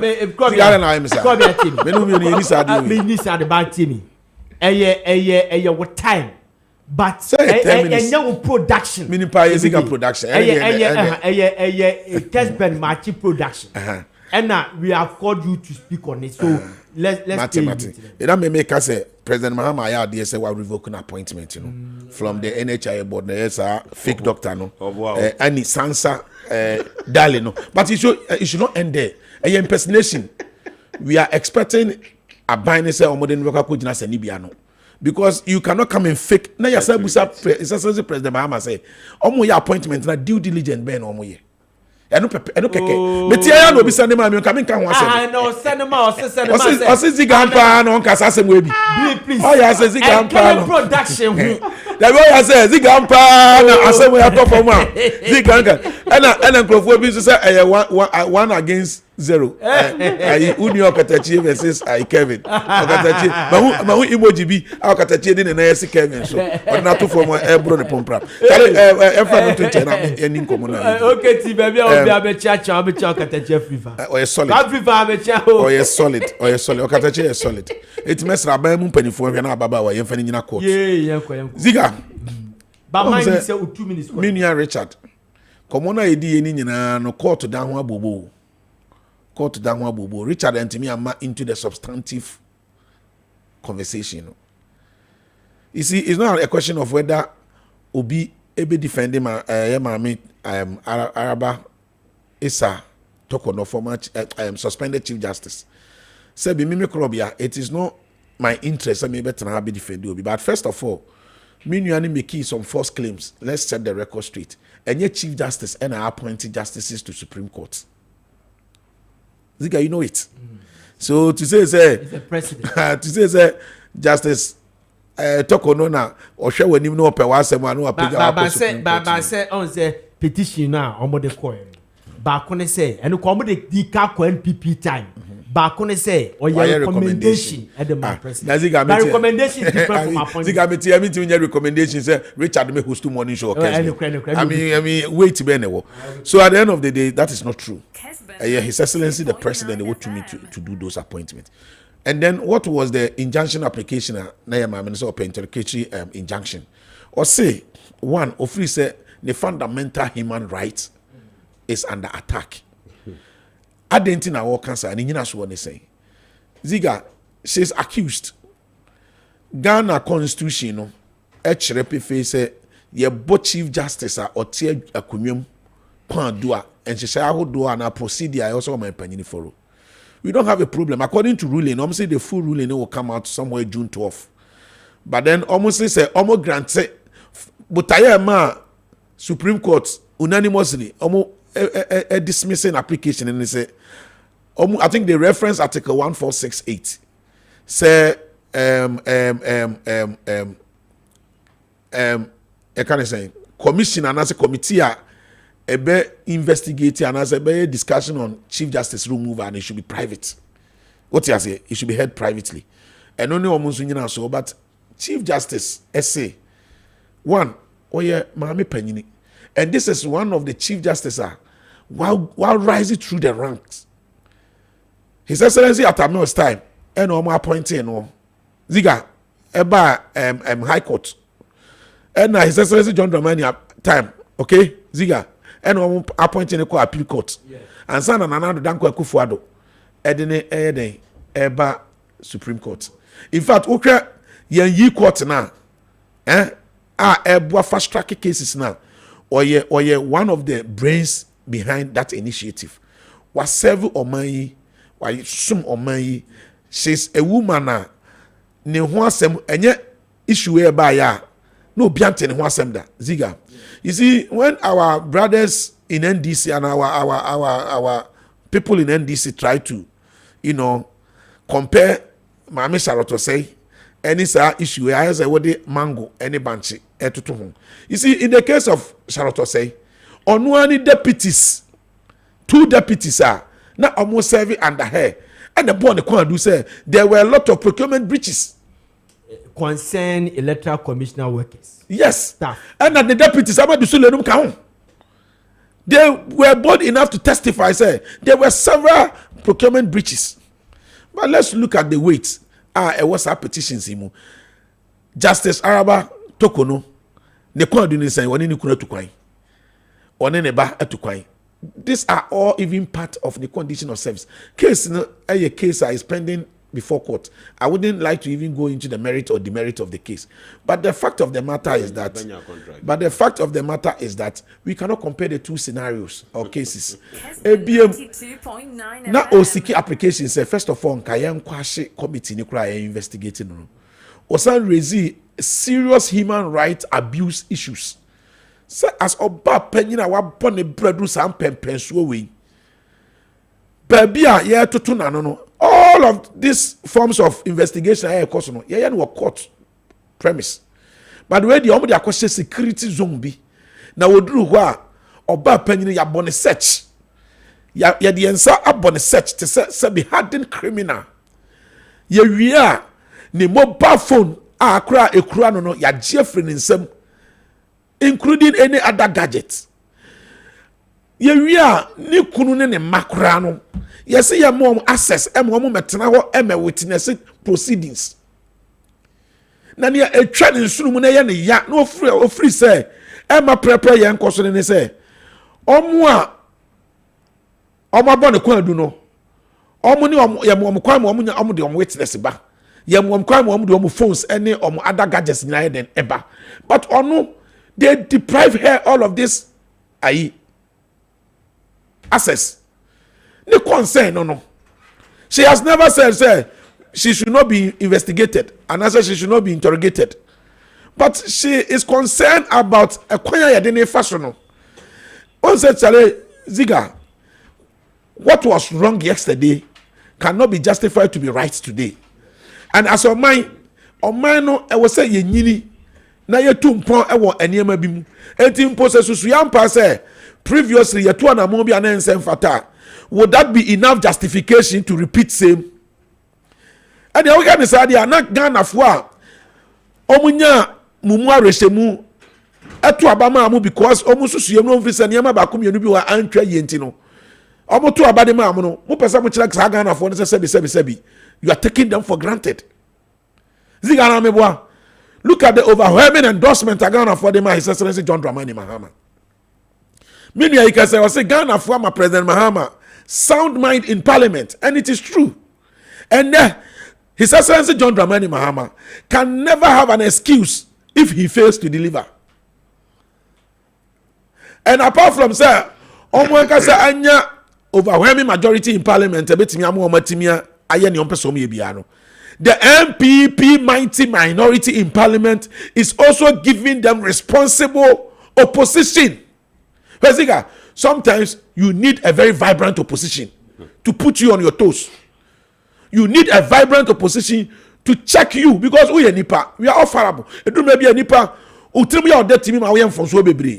when you have an opposition that is very much alert, led by the indefatigable, the knowledgeable, intelligent, or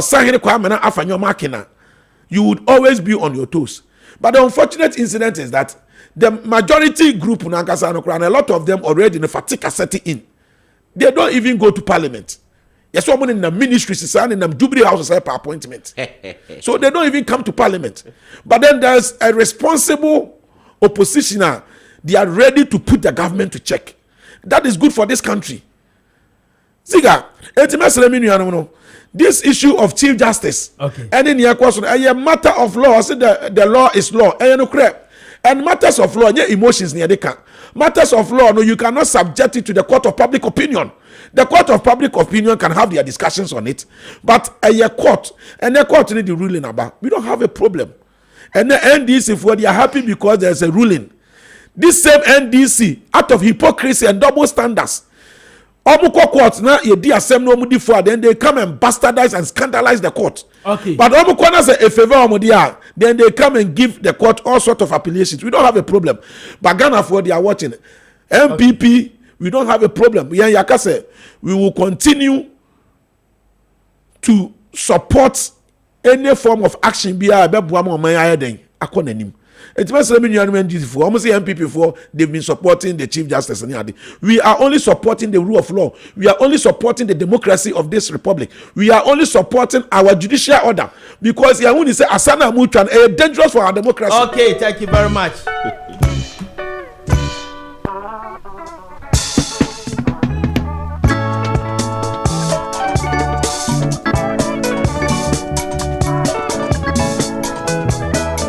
Okay, Agusua in the shortest time, no. Na yadini banabi. I will take my time. Na redo messages ni na Edia Mamu. Na minim se yebe kwa video na President Mahama akabibi Edia for the 24-hour economy no ho. The policy 24-hour economy policy no. Na President Mahama wa hinted a lot of stuff and normal person mo ye was see voter lake as a major transportation. Our mobile bay no be Edia fast on the my mamu 2 minutes on this. Mr. Mo with the time na bit me pa. Mama 2 minutes na ye find President Mahama.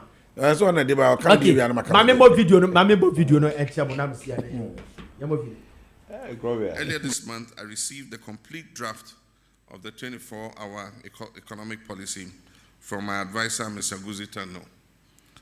I have reviewed it, and I'm confident we now have a coherent and actionable framework with which to deliver the results. An effective catalyst for the 24-hour economy policy is a stable macroeconomic environment, which we are achieving through close coordination between the monetary and fiscal authorities. But the program goes beyond macroeconomic stability, which already, like I said, is being pursued by the Ministry of Finance and the Bank of Ghana, and focuses sharply on production, enterprise, jobs, and exports. At its core is an integrated value chain transformation approach. This approach addresses structural bottlenecks not in isolation, but comprehensively through infrastructure, finance, land systems, logistics, and skills development. One of its boldest proposals is the development of the Volta Lake Economic Corridor. This corridor, centered on the Volta Lake and the Volta Basin, will become a national production zone and logistics span. The plan envisions cultivating over 2 million hectares of arable lakeside land, revitalizing the fisheries sector. Okay, Richard, we my 2 minutes. We assemble now, meboa. Yeah, Ziga, assemble. Let me say, Kofi bebre 2 minutes. In Kofi bebre na no, ohwe ye currency na enya hoden na bebre na worry kakra ne say at what point and ebetimi I appreciate you over the currency. Ni nyina no, eye niema eye aban hyehye and ebetimi aboa ho because Kofi won be paying. Sika to me appreciate ya and chana say depreciate worse than that. Enti say obia ye concern about ye sika ye currency no ne na hoden a necessary mampani timi di animu. Now share 24-hour economic policy we are a medium to long-term plan. Yenya yesika no ahoɔden no mu yie sesia no ɛno yɛ hyehyɛ a ɛba bɛ hyehyɛ hɔ no mu aboama yɛtimi sustain yesika na hoɔden because your mind na sɛ sika no depreciating tentemu a investors edwane fi your mind no unya investment papa unya FDI because be astro say ɔde ne sika ba bɛ hyehyɛ your mind no into the first thing and it's all be handle currency ni yie yɛdi kan a handle your currency ni yie yɛ be develop the voter basin no. President Mahama hinted about 2 million hectares. Omwa se because your currency nijina ye no invite a lot of investors into the country. One more peso munya raw material, cheap raw materials, and find import replacement. Oti on my way I say. On my way, apart from your commodity exports, they say cocoa, gold, bauxite near the no. Almost everything ye imported. But ye where ye betimi nya hoden kakra ene se niema no bebra ye import eba no ye betimi aye no Ghana he ya ne ye be ya na ejina raw materials eso it is a development where President Mahama eka ho asem no ebe boama niema bebre ya ye import ba o man mu to se sichire num ne niema bebre no ye baba bedua abeye ho manufacturing or factories esisi ama mebu anya adwuma ye ememu enya adwuma ye no na saa sika na nka tete no ye de beto dollar akọ import saa de na bada enam say ye saa ne ma nyina Ghana ha no ntino ye nkonko se sika no into dollar enfa nkonko to bibimba na ye sika ne gusu enya hoden me ya say menya ye nya ho time bebre ba me say da kwa me be say de ho Kobia Ziga yes kasem de na aba Ziga 24 hour economy the talking is becoming too much and rhetorics Ziga 2 minutes ma me fan kamase the talking is becoming too much at the Danko Akufo-Addo the first time in office within the first 4 or 5 months na free SHS that was the flagship policy now Ghana for nyina who say free SHS na secretariat ni ya implement it NDC by 5 months down the lines they are still talking. You see, it's so funny and laughable when you NDC wants to take claims for the appreciating of the cedi over the dollar. And then Naira, no, go and check the news. Even Naira, Nigerian Naira, $1 no. And the man be a $1. And we all know the factors that are accounting for this. But let me advise them, they should take advantage of the downfall of the dollar no, to build our buffer. This is the right time. I was almost building and buffer no munjai propaganda na omo ye no. I am grateful say empeninfo a sebi omo na they are in charge the Bank of Ghana governor Asiama. Ono they onim what has accounted and as a local and internal factors are accounting for the appreciation of the cedi no coupled with other trade war ahodwa ekos wo wiase nyina. Waka say MPP initiatives ahodwa mdi go no. I am happy say ye omo bae no Bank of Ghana governor no accredited Dr. Mahmoud Bawumia MPP abano na omudi change now policies monetary policies are how do go to supervise and monitor closely black market ni adini nyina no they are following the roadmap which is very good the gold reserve policy ya de ba ya adwin say beto gold how do near the gold above a shock up you know your currency no a shock up your currency no and so yes say ya omudi so what they are no so to nchen his excellency the president himself admitted say that $10.6 billion no as a result of good equivalent of yen reserve no and also can be na aboama yen cedi no atimi all of this are good but say this is the right time we need to build our buffer. Okay. Other than that by September no by the time America for any other trade partners never resolve one issues so one way the dollar needs to be paid. The fall of this the fall of the dollar no must reflect on prices of goods and the cement 125 maybe 130 and then by the 80 and thank you very much Madam Wasi.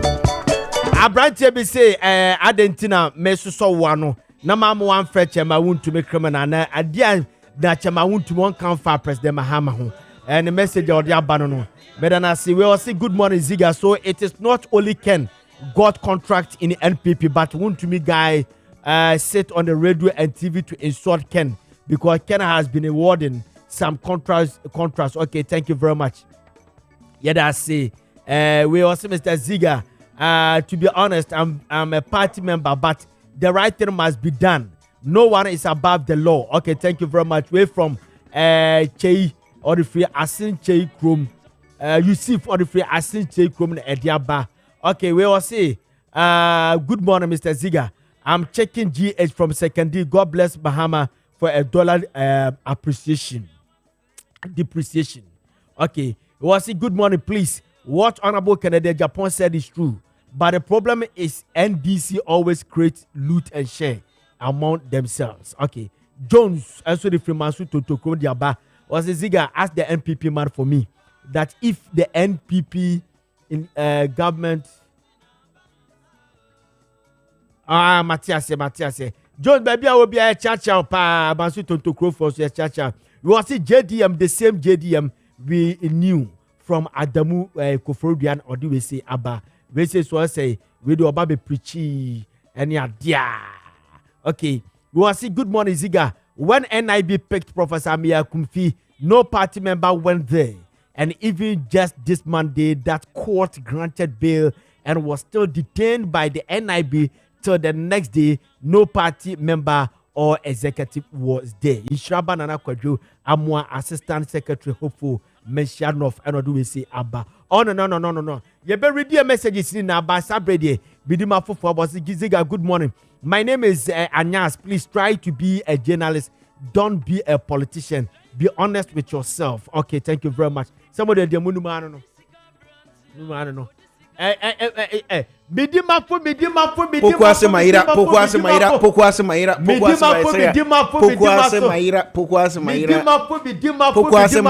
Maira fo anyanyira esa Dr. Tamda Sunti Maira fo anyanyira se dia educam se ya duma na ye den journalism no I say on kofo bi ho mo de o kasa ma NDC nko a yes enye won kofo bi so o kasa ma NPP nko a se Ghana for majority ni tie san kofo no eto o betie ye bi se no na wo ba aban bi achi aban na chi abra wa anya ade bi ya yeso ye NPP ni se o ba NPP ni achi no so ye yeso e se de wasesa ayi ye prepa nyame dia se bi America ma bidima Pokwase Maira na me do abu akwa atwuma go school I would do a year flight top one. Yes. And now o call a La Paz no. And the first station I be do me dimba for begin say hey no.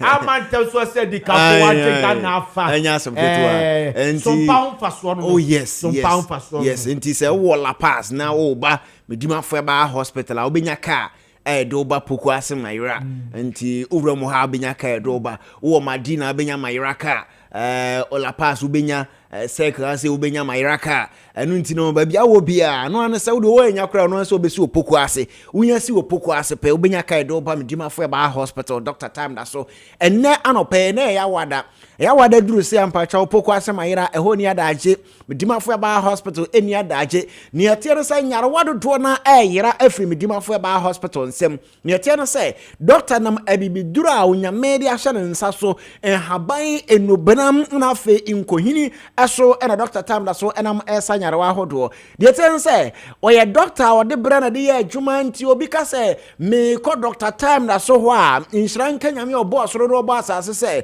nyame nti obefiri wa pie no na yare a de call me dima fo ba hospital afei na ho ato ne atia na say obi mfa poma mfa ma me dima fo ba hospital emfa poma no nko nsa mfa ma biem sanso ne emfo obi ntoka mu mfa ne ma me dima fo ba hospital na ye mfa ne ntoka mu mfa ne nko okono madro 2 weeks ye nsa mfa ne ntoka mu mfa ne ma biem pacho ebi ensi wo me dima fo ba hospital esan sane waka nyina na wasa bam ema me no mie no sɛ o ka kire yen sɛ munkodi aduabara mo mfa haban no ho emfa nsam ho yare sanka ye di aduabara ne ntimi mfa haban no mfa nse ho yare de a ene nka sama onyame kan no enkoni ene ne ye nti so bi ka kire o sɛ ahaban abibiduro ese kidney a pacho ka kire nsa onim ne oka ne research anampo no ne emphasis a wogina so na ode e ka sa asem no mo amfamra ne nkire sɛ abibiduro weni enipa nkrofo we na abibiduro asɛ o mu kidney na yanyi ntum sa ampa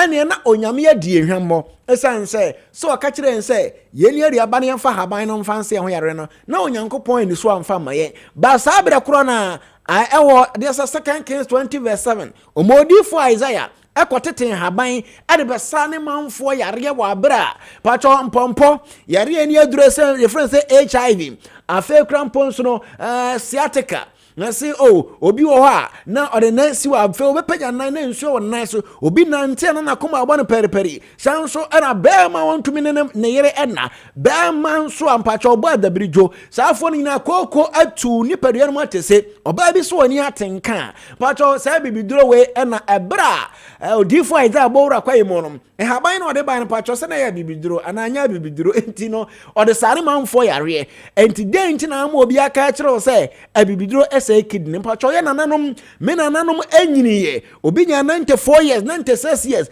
na o ware oba otoso makoma nan na ni tie atwam ne say obetimi nso aye oba no ho adwuma kama ene na wo na nso na miremu yanhwe obi anya 30 years obi anya 25 years mpacho very difficult so obetimi ne ho kan ikrampo asia ontumi even crampono say kasa 3 times in a week won to me ba ko crampo bobo na ba kasa bia 5 and 4 mpacho one hwe ya na akwakofa ne funu bra me dimafo ba hospital na de tie no say ne asai na onyankopon enam Dr. Tam da so e de bibiduro di tu ase na ye opoko ase mayira kumase abu akwa atwoma go school junction me no kasa Dr. Tam da so atena se dada enu ntiri ba bia wo bia to na mo na bra nyame adoma o kena ya Friday na Friday na premium service na say obisi me a business person obisi me a MP me a minister me no adwuma me ntimi nya da age metena yarasabia ho for best 30 minutes and 20 minutes 1 hour ansa na duru me so am ahwe me ntimi me per premium no so me buy ya within 5 minutes to 10 minutes na doctor ahwe me na me ko eno na me kan kire o say eno e Friday Pentecost registration e 200 Ghana cedi for premium service.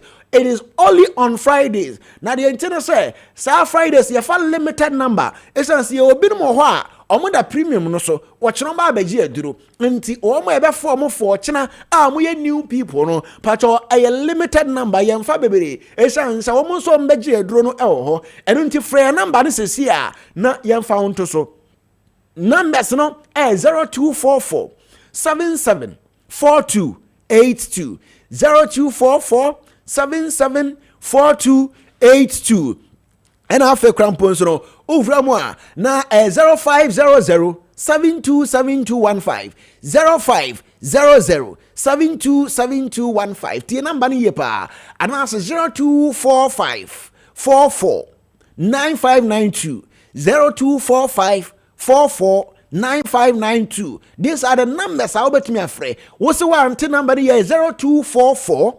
774282 and a 0500 727215. Midima for Bar Hospital near my main comes on the 16th of July 2025 year kwada mbacho de tense ayaresa crusade no ebekoso takwa Central SDA Church ayaresa crusade no Dr. Tam da so no Dr. Fo nyina ene onyankopon tumi ewram watakwa kronum pacho 7-day Adventist Church premises wa Central SDA Church ho ena pacho ayaresa crusade no koso dano obia oye bubuafo besore nante dano obia ne kidna say beyi dano obia na ni sabia yere wisiwisi pacho o baba ji aduro manasa yare instantly onyame nam ne tumi so ed Dr. Tam na so batakwa pacho on the 16th of July no pacho ensanchire ne ebesi said ye ebi egusu si wo medimafo Aba hospital no but ebia before that say beduru ho no